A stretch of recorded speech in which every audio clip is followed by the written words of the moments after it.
آسمانی صحیفہ ہے، جی قرآن شریف ہے، جی کہ آج تک 1400 سال سے جی اس کی تشریحیں ہو رہی ہیں، تعبیریں ہو رہی ہیں، جی تو ہر ایک اپنے طور پہ جی اس میں جو جی اس میں اتنی تہذاری ہے، جی اتنی معنویت ہے، تو ظاہر ہے کہ وہ تو آسمانی صحیفہ ہے، وہ انسان کے بس کی بات نہیں ہے۔ جی لیکن انسان بھی اپنے طور پر یہ کوشش کرتا ہے کہ کچھ ایسی تہذاری اپنے کلام میں، اس کی تحریر میں، اس کے ادب میں پیدا ہو۔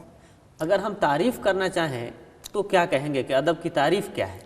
ادب کی تعریف یہی، جیسا کہ میں کہہ چکا ہوں، جی کہ ایسی تحریر جو دل کو چھو لے، جی وہ ادب ہے۔ ادب ہے۔ ادب کی ہمارے سماج میں ضرورت و اہمیت کیا ہے اور کیوں ہے؟ دیکھیے، اس کی ضرورت و اہمیت، ایک بات تو یہ کہ ادب ہمارے احساس جمال کی تشفی کرتا ہے۔ جی یہ ہر ایک کے دل میں یہ خواہش ہوتی ہے، جی خوبصورت چیز کو دیکھے، جی اس سے حص حاصل کرے۔ جی تو یہ جو خوبصورتی ہوتی ہے وہ ادب کا بنیادی یعنی مقصد فریضہ ہے، جی خوبصورتی پیدا کرنا۔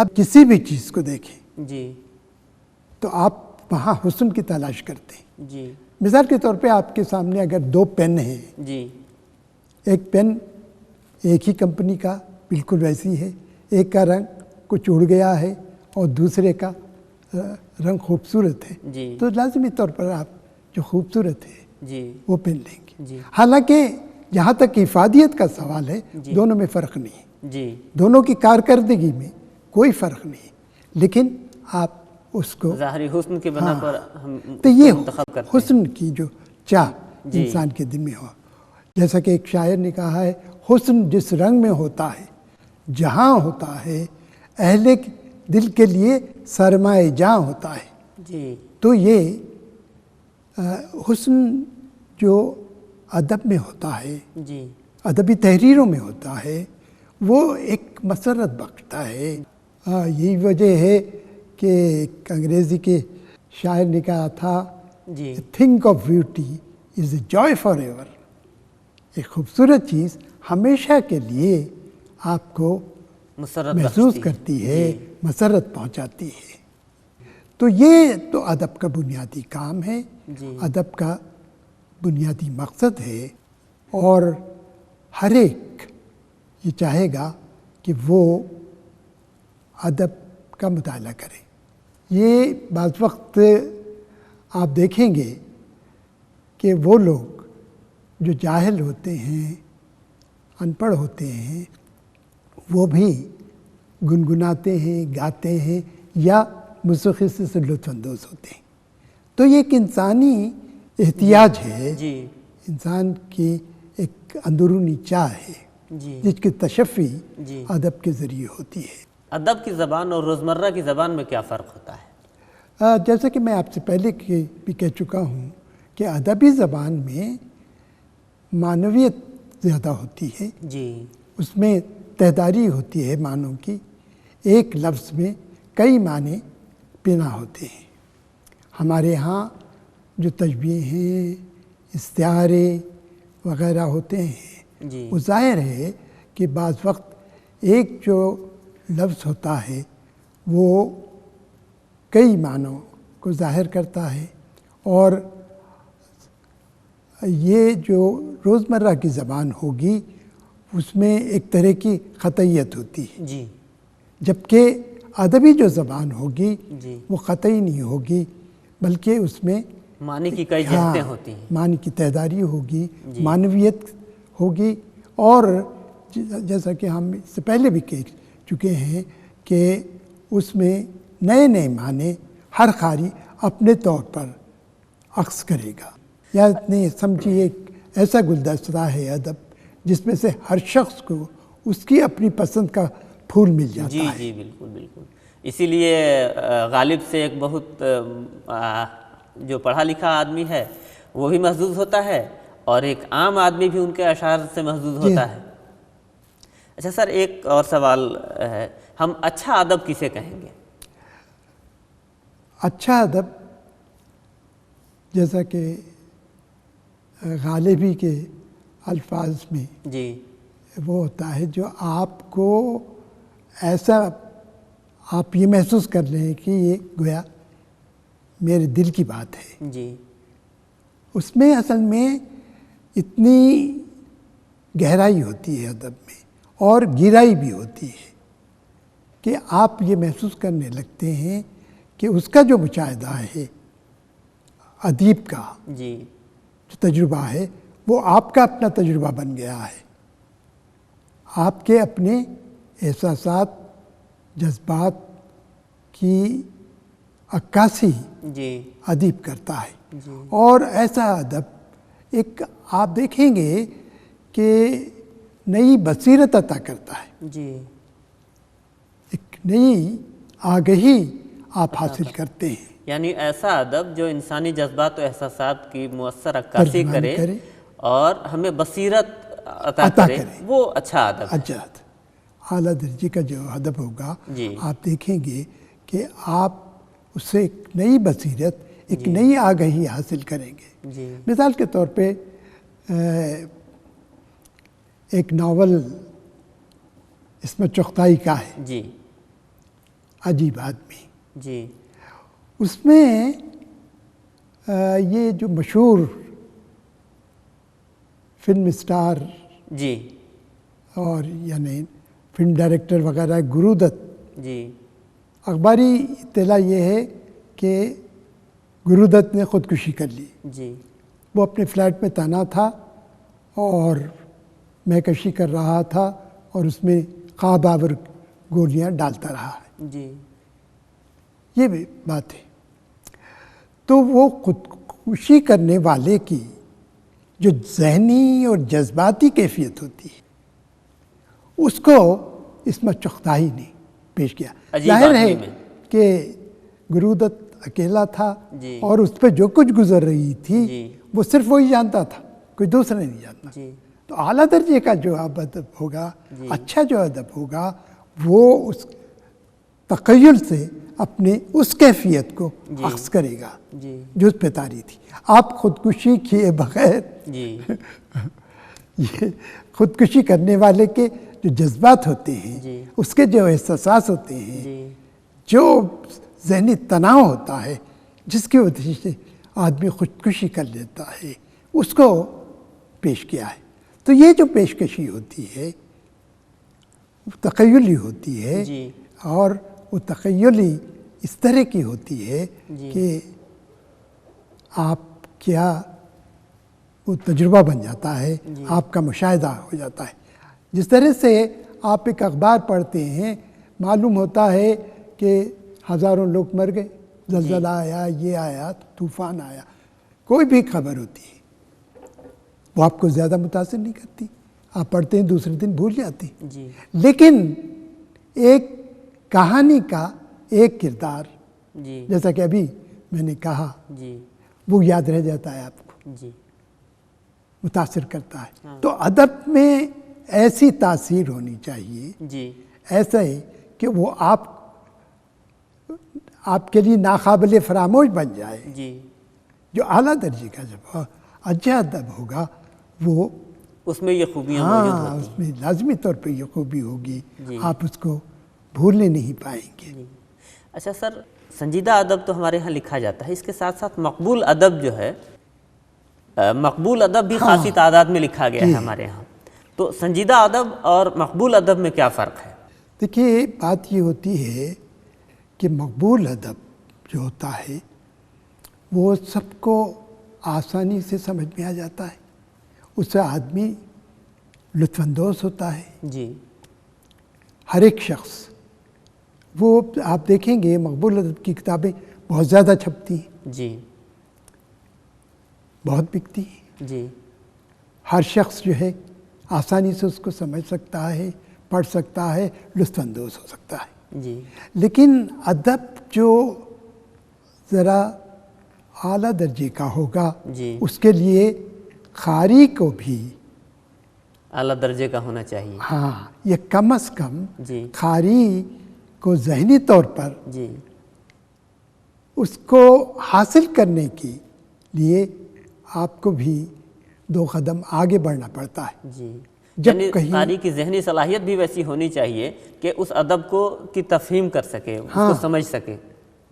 وہ ضروری ہے. جی اس میں بھی اتنی صلاحیت ہونی چاہیے کہ وہ فرق کر سکے.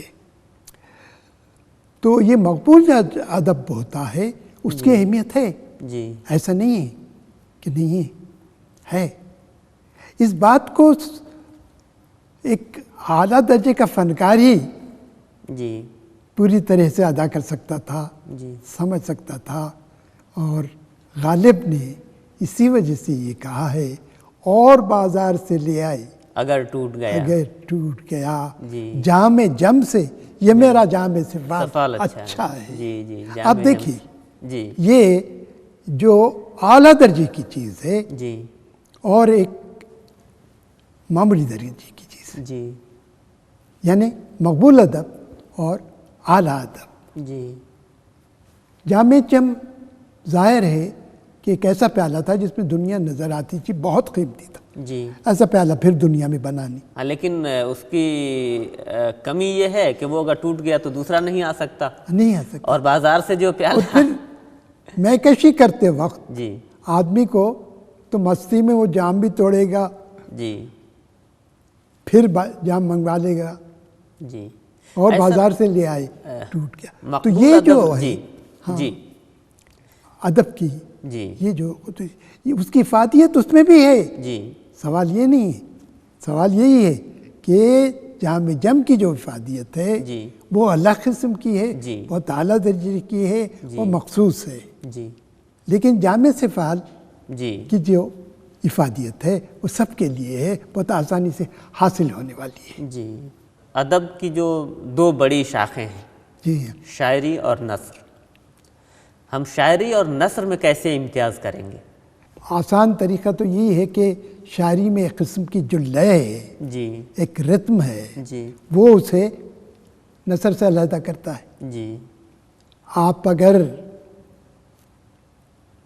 بالکل ایک ان پڑھ اور جاہل آدمی بھی ہو جو شاعری اور ادب نثر وغیرہ کا نہ جانتا ہو، جی اس کے سامنے آپ ایک شعر پڑھیں گے، ایک نظم پڑھیں گے اور نثر پڑھیں گے تو وہ بھی بتا دے گا کہ ان دونوں میں کیا فرق فرق ہے. ہے؟ جی ایک تو زبان کا فرق ہوتا ہے. اسی وجہ سے شاعری کی ایک تعریف یہ ہے کہ بہترین الفاظ کی بہترین ترتیب شاعری ہے. اور شاعری میں نثر میں آپ یہ کہہ سکتے ہیں کہ مناسب الفاظ کی مناسب ترتیب جی نثر ہے. نثر ہے. تو یہ دونوں جو اصناف ہیں یعنی شاعری اور جو نثر ادب جی بہت اہم شاخیں ہیں اور ان کے امتیازات الگ ہیں. جی اس کے جو ادب کے جو نثر کے پیمانے ہیں اس نے جانچنے کے الگ ہوں گے، جی نظم کے جانچنے کے پیمانے الگ ہوں گے. عام طور پر یہ بحث کی جاتی ہے، ادب برائے زندگی کی بات کی جاتی ہے. جی تو ادب برائے زندگی کیا ہے؟ بات یہ ہے کہ یہ دونوں اصطلاحیں ادب برائے ادب، ادب برائے زندگی، یہ بہت قدیم ہے. جی بعض لوگ ادب کے لیے یہ ضروری سمجھتے ہیں کہ وہ زندگی کو بہتر بنانے کے لیے اپنا کام کرے. یہی وجہ ہے، یہ بات سمجھیے افلاطون کے زمانے سے، جی زمانے ماقبل مسیح جی سے یہ چلی آ رہی ہے کہ وہ اپنی خیالی جمہوریہ میں شاعروں کو جگہ نہیں دینا چاہتا. کیوں؟ وہ یہی کہتا ہے کہ شاعر جو ہوتا ہے وہ ایک خودی کے عالم میں شعر کہتا ہے، اس کو خود اپنے پہ قابو نہیں رہتا. بے خودی کے عالم میں وہ اشعار کہتا ہے. جی وہ بے خودی کے عالم شعر کہتا ہے. جی. تو ظاہر ہے کہ وہ اس کو قابو میں رکھنا، اس کی حد بندی کرنا مشکل ہوتا ہے. جی. اور پھر وہ یہ کہتا ہے کہ شاعری جو ہوتی ہے وہ ایک طرح حقیقت سے 3 جز دور ہوتی ہے. جی جی جی. اور نقل کی نقل ہے. نقل کی نقل ہوتی ہے. جی تو یہ جو بات ہے جی وہ اپنی جگہ ایک حد تک صحیح ہے. لیکن ارسطو نے جو اس کا شاگرد تھا جی وہ نقل کی اہمیت کو ظاہر کرتا ہے. وہ یہ کہتا ہے کہ نقل جو ہوتا ہے اسی سے ہم سب کچھ سیکھتے ہیں. جی. جو بچہ ہوگا جی یا بڑا ہوگا جو کچھ بھی سیکھے گا وہ نقل کرنے سے سیکھتا آتا ہے. جی.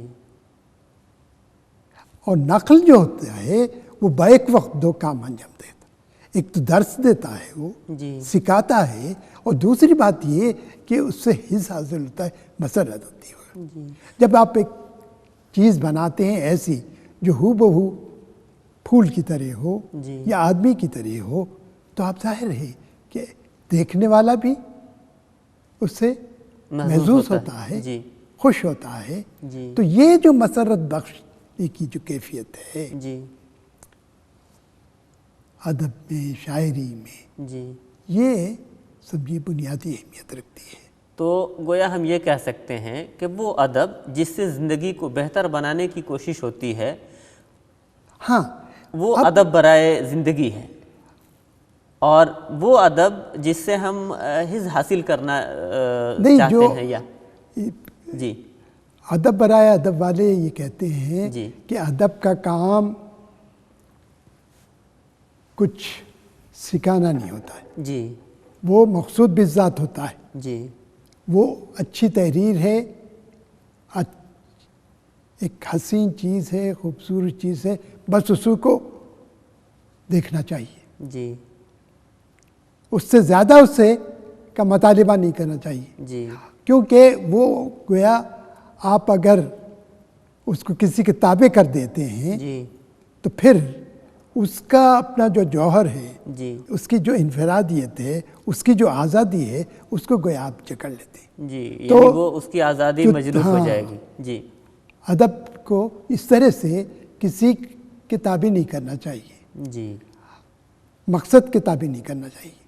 لیکن یہ باتیں جو ہیں ادب برائے ادب اور ادب برائے زندگی، جی ایسا ہے کہ ان کا تعلق بہرطور زندگی سے رہے گا. شاعر ہے، جی ادیب ہے، فنکار ہے، جی وہ سماج کا حصہ ہے. جی اس کی ایک سماجی زندگی ہے، کچھ سماجی تقاضے ہیں، جی ان کو بھی پورا کرنا ہے جی بحیثیت فرد کے، جی سماج کے. تو اس وجہ سے اگر وہ اپنے ادب کے ذریعے جی جہاں انبساط دیتا ہے، اپنی چیزوں کو خوبصورت سے خوبصورت انداز سے پیش کرتا ہے، وہیں اگر اس میں ایسی خوبیاں بھی ہوں جس کی وجہ سے زندگی بہتر ہو سکے، جی زندگی اچھی ہو سکے، تو ظاہر ہے کہ یہ ایک بڑا کام ہوگا، جی اہم کام ہوگا. جی وہ گویا ادب برائے ادب کے بھی تقاضوں کو پورا کرے گا اور ادب برائے زندگی کے تقاضوں کو پورا کرے گا. ایک اہم سوال یہاں چھوٹ رہا ہے کہ ملک اور سماج کی ترقی میں ادب کا کیا رول ہے؟ کہ ادب جو ہوتا ہے وہ ہر ایک کے لیے آسانی سے جی وہ اس کو پڑھ سکتا ہے، جی اس سے لطف اندوز ہو سکتا ہے. تو یہ جو ادب کی خصوصیت ہے اس سے یقینی طور پہ کام لینے کی ضرورت ہے، اور کام لیا گیا ہے. جی تاریخ اس کی شاہد ہے جی کہ آج خود ہمارے ملک میں جی جو آزادی کی لڑائی لڑی گئی، آزادی بھی جو ہم ادب نے کا اہم حاصل رول کی، رہا. اس میں ادب کا بہت بڑا حصہ رہا. جی ادبی تخلیقات کیا اسی طرح سے مختلف جی ممالک میں مختلف جگہوں پہ ادب نے یہ کام کیا ہے. ادب جو ہے مفید کام بھی انجام دیتا ہے. جی ملک اور سماج کو بہتر بنانے میں بھی ادب کو اپنا حصہ ادا کرنا چاہیے. جی اور ادب نے یہ کام کیا بھی ہے. کام کیا ہے اور جی کام کرنا اس کا ضروری بھی ہے. جی اس لیے اب یہی ہوتا ہے کہ وہ ادبی حدود میں رہ کے کرے. جی بالکل بالکل، اس کی حدود متعین ہیں، ان میں رہ کے وہ جو ہے ادب کو کام کرنا ہوتا ہے. پروپیگنڈا بچ جائے گا. جی اس کی جو ادبی قدر و قیمت ہے وہ کم ہو گر جائے جائے گی. جائے گی. تو آج ہمارے طلباء و طالبات نے یہ پروگرام دیکھا، اور اس میں آج ہم نے پروفیسر یوسف سرمد صاحب کو دعوت دی تھی، اور ان سے ہم نے گفتگو کی کہ ادب کیا ہے، اس کی اہم شاخیں کیا ہیں، اور ادب کی افادیت کیا ہے. اس ضمن میں یہ گفتگو بھی زیر بحث آئی کہ ادب برائے زندگی کیا ہے اور ادب برائے ادب کیا ہے، اور ملک اور سماج کی ترقی میں، تعمیر میں ادب کا کیا رول ہونا چاہیے. ڈاکٹر صاحب، ہم آپ کے بےحد شکر گزار ہیں کہ آپ نے ہمیں اتنی مفید باتیں بتائیں اور ہمارے طلباء کی رہنمائی فرمائی. اور آئندہ پھر کسی اور پروگرام میں آپ سے ملاقات ہوگی. خدا حافظ.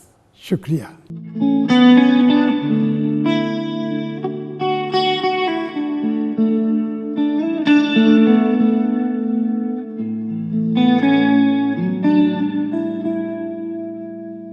Thank you.